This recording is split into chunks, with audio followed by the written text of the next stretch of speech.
So the world is really going crazy right now, and in the last week, we saw the stock market falling between 13 and almost 30% year to date. And if you are a retail investor like me, chances are your portfolio is probably in the red as well.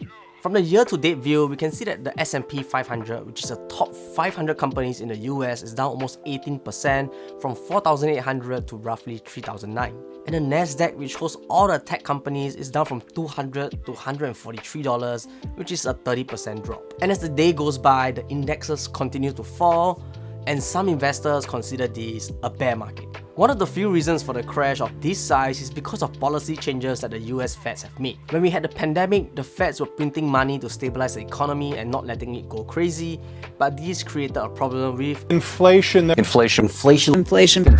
and fueled by the Russian and the Ukraine situation. This causes the supply of oil and other commodities to surge, and this might end up causing problems in most European countries as well. Though we might not fully feel it yet, but as time passes, we'll start to feel the strain of inflation and the cost of goods rising, which can make it very uncomfortable for us.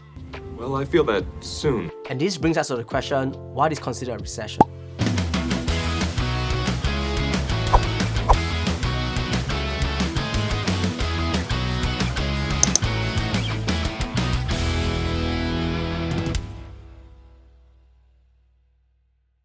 Hi, my name is Jorden and welcome to the channel. So you have probably been hearing the words Inflation, and Recession. recession, popping ever so often. But what does it really mean when we say recession? And to be honest, I've probably lived through a few cycles of recession, but I've got no idea what it was because I was still fairly young and probably still in primary school. But if you look back at recessions, there was the Gulf War recession that happened in July 1990 all the way to March 1991. It was 8 months of recession with a 1.5% decline in GDP and a 6.8% unemployment rate. Then we had the 9/11 recession that lasted 8 months from March 01 to November 01 with a GDP decline of 0.3% and an unemployment rate of 5.5%. And in December 07 and June 09, we had a great recession that lasted a whopping 18 months and a decline of 4.3% in GDP and an unemployment rate of 10%. And then it brings us to the current situation that we are in, which is a COVID-19 recession that started in February 2020 and is currently still ongoing. The GDP for the US isn't that strong with a slight decline as of January 2022 at a negative 1.4% and unemployment rate at 3.6% in April. And all these numbers don't make sense to you right now, but if you look at what a recession is, these numbers are what we need to worry about. A recession is a macroeconomic term that refers to the decline in general economic activities. This can mean a period of economic decline, an increase in unemployment, a drop in the stock market, and a dip in the housing market. And we can probably see some of these things coming through in our everyday lives, like my portfolio is already reaching the level that we entered during COVID times. But now, let's look at what causes a recession. So the world has gone through many different recessions, and chances are if you leave a life out, you will go through a couple as well. And I have probably went through my third one right now, and the first two I was still a young child not knowing what's happening around me. So like personal finance, each of these recessions happens for different reasons and no two recessions are the same. So for example, the Gulf War recession was due to Iraq invading Kuwait, which caused a spike in oil prices. The 9/11 recession was due to a dot-com bubble and the 9/11 attack. And the Great Recession in 08 is the collapse of the housing bubble, and the latest one is due to an enemy that we cannot see, which is COVID. But there are similar characteristics in all these recessions, which is high interest rates, inflation, and high unemployment, which we can currently see happening right in front of our eyes. So these three things are sort of a signal that a potential recession can come and when the recession is coming. And when a recession comes, this is what's going to happen. So picture a recession like a snowball. As it rolls down the snowy hills, it picks up more and more snow, grows in size, and also increases in speed. But in a recession case, you'll see other signs popping up one after the other, like GDP falling, companies starting to retrench employees to cut costs, and those who are employed will see their circle of friends losing their jobs, which leads them to not spending as much money. And as all these are happening, the government debt will start increasing, the Feds will then cut interest rates again to stimulate spending, while other stuff like the stocks will slowly lose their value and decline over time. So all this might sound very scary, but if you do have emergency funds, it might be a good time to buy some stocks that you have always wanted to own.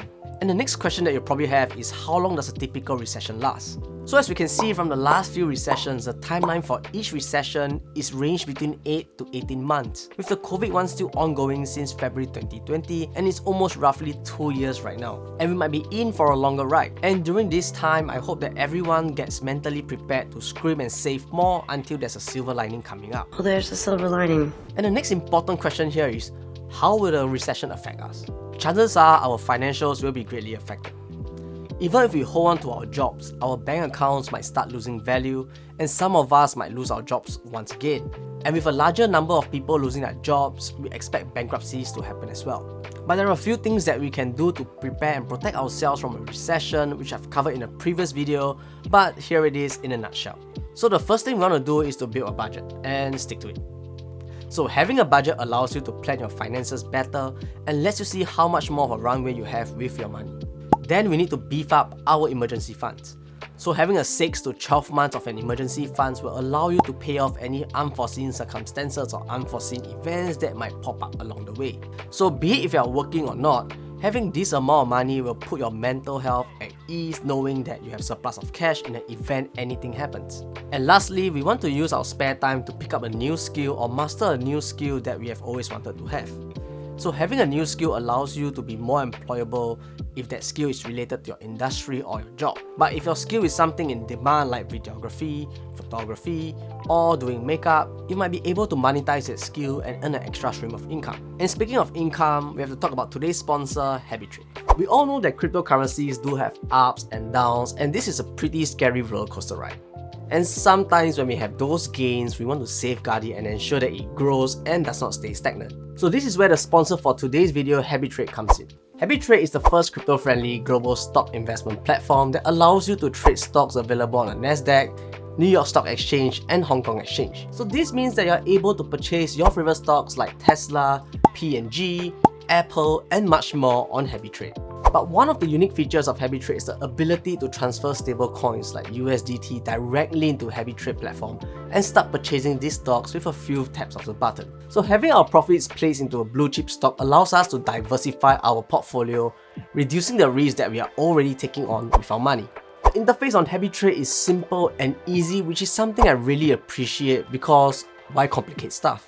Being simple and easy also means that people or beginners who are looking to start investing can use their crypto gains to diversify into stocks that hold fewer risks. And one feature that I really like about HabitTrade is the news tab.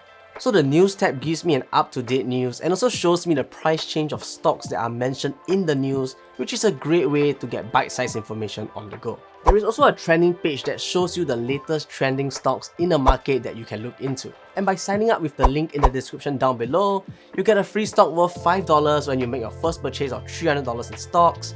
And if you purchase more than $1,000 of stocks, you'll get a free stock worth up to $20. On top of that, you'll get customized market intelligence to help you make informed trading decisions. But most importantly, always do your own research before investing any money into any investment instrument. So thank you HabitTrade for sponsoring today's video.